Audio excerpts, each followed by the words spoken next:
ਜੀ। ਜੀ, ਅਗਲੀ ਜਿਹੜੀ ਹਰਜੋਤ ਸਿੰਘ ਜੀ ਗੱਲ ਕਰਦੇ ਜਾਈਏ, ਸੈਂਟਰ ਫਾਰ ਡਿਜ਼ੀਜ਼ ਕੰਟਰੋਲ ਦੇ ਜਿਹੜੇ ਰੋਬਰਟ ਐਫ ਕੈਨੇਡੀ ਜੂਨੀਅਰ ਆ, ਉਹ ਇਸ ਟਾਈਮ ਪੱਤਰਕਾਰਾਂ ਨਾਲ ਸੰਬੋਧਨ ਆ ਇੱਕ ਪ੍ਰੈਸ ਕਾਨਫਰੰਸ ਕਰ ਰਹੇ ਆ। ਉਸ ਦਰਮਿਆਨ ਉਹ ਔਟਿਜ਼ਮ ਨੂੰ ਲੈ ਕੇ ਚਰਚਾ ਜਿਹੜੀ ਉਹ ਕਰ ਰਹੇ ਹੈਗੇ ਆ।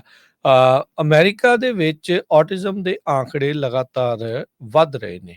ਕਿਸੇ ਟਾਈਮ ਦੇ ਉੱਤੇ 200 ਜਾਣਿਆਂ ਦੇ ਵਿੱਚੋਂ 150 ਜਾਣਿਆਂ ਦੇ ਵਿੱਚੋਂ ਇੱਕ ਜਾਣੇ ਨੂੰ 2000 ਦੇ ਵਿੱਚ ਇਹ ਆંકੜੇ ਸੀਗੇ ਵੀ ਔਟਿਜ਼ਮ ਦਾ ਨਿਆਣੇ ਸ਼ਿਕਾਰ ਹੁੰਦੇ ਸੀ। ਪਰ ਇਹ ਰੇਟ ਕਹਿੰਦੇ ਵੀ ਡਾਇਗਨੋਸਿਸ ਰੇਟ ਲਗਾਤਾਰ ਵੱਧਦਾ ਜਾ ਰਿਹਾ ਆ।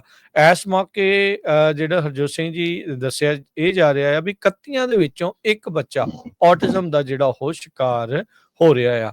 ਆਰਐਫਕੇ ਜੂਨੀਅਰ ਦੇ ਨਾਲ ਹੋਰ ਬਹੁਤ ਸਾਰੇ ਜਿਹੜੇ ਥਿਊਰਿਸਟ, ਕਈਆਂ ਜਿਹੜੇ ਕੌਨਸਪੀਰੇਸੀ ਥਿਊਰਿਸਟ ਵੀ ਉਹਨਾਂ ਨੂੰ ਆਖ ਦਿੱਤਾ ਜਾਂਦਾ ਆ, ਉਹ ਮੰਨਦੇ ਆ ਵੀ ਜਿਹੜੀਆਂ ਵੈਕਸੀਨਸ ਆ ਉਹਦੇ ਕਰਕੇ ਔਟਿਜ਼ਮ ਜਿਹੜਾ ਉਹ ਵੱਧ ਰਿਹਾ। ਹੁਣ ਮੀਜ਼ਲਸ ਦੇ ਲਗਾਤਾਰ ਕੇਸ ਵਧਣ ਤੋਂ ਬਾਅਦ ਚ ਸੀਡੀਸੀ ਦੇ ਜਿਹੜੇ ਆਰਐਫਕੇ ਜੂਨੀਅਰ ਆ, ਐਚਐਚਐਸ ਦੇ ਸੌਰੀ, ਉਹਨਾਂ ਨੂੰ ਆਪ ਹੀ ਕਹਿਣਾ ਪਿਆ ਵੀ ਭਾਈ ਵੈਕਸੀਨ ਹੀ ਲਵਾਉਣ ਦੇ ਵਿੱਚ ਭਲਾਈ ਜਿਹੜੀ ਉਹ ਹੈਗੀ ਆ। ਕਹਿੰਦੇ ਵੀ ਐਸਟੀਮੇਟਡ ਜਿਹੜੇ 31 ਦੇ ਵਿੱਚੋਂ ਇੱਕ ਜਾਣਾ ਜਿਹੜਾ ਆ 8 ਸਾਲ ਵਾਲੇ ਉਹ ਡਾਇਗਨੋਸ ਹੋ ਰਹੇ ਆ ASD ਦੇ, ਔਟਿਜ਼ਮ ਸਪੈਕਟਰਮ ਡਿਸਆਰਡਰ ਦੇ।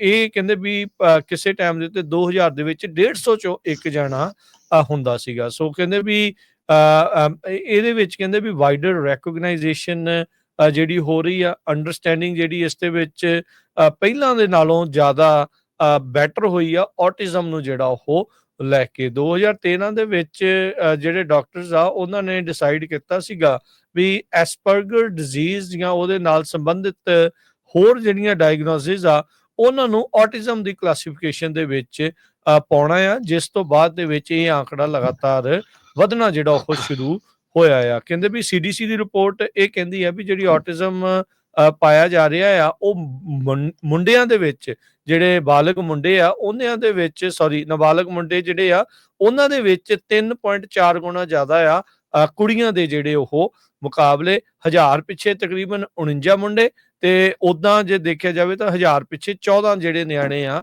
ਉਹ ਕੰਪੈਰੀਜ਼ਨ ਦੇ ਤੌਰ ਦੇ ਉੱਤੇ ਜਿਹੜਾ ਉਹ ਦੇਖਿਆ ਜਾ ਰਿਹਾ ਹੈਗਾ ਆ। ਸੋ ਔਟਿਜ਼ਮ ਨੂੰ ਲੈ ਕੇ ਜਿਹੜੀ ਹਰਜੋਤ ਸਿੰਘ ਜੀ ਆਪਾਂ ਦੇਖਿਆ ਵੀ ਪੋਲਿਟਿਕਸ ਵੀ ਬਹੁਤ ਜਿਹੜੀ ਹੋਈ ਆ, ਥਿਊਰੀਜ਼ ਵੀ ਬਹੁਤ ਜਿਹੜੀਆਂ ਉਹ ਆਈਆਂ ਆ, ਪਰ CDC ਅੱਜ ਉਹਨਾਂ ਨੇ ਨਵੇਂ ਆંકੜੇ ਪੇਸ਼ ਕੀਤੇ ਆ ਵੀ ਪਹਿਲਾਂ ਦੇ ਨਾਲੋਂ ਵੱਧ ਡਾਇਗਨੋਸਿਸ ਇਸ ਦੇ ਜਿਹੜੇ ਉਹ ਹੋ ਰਹੇ ਨੇ। ਜੀ ਬਿਲਕੁਲ।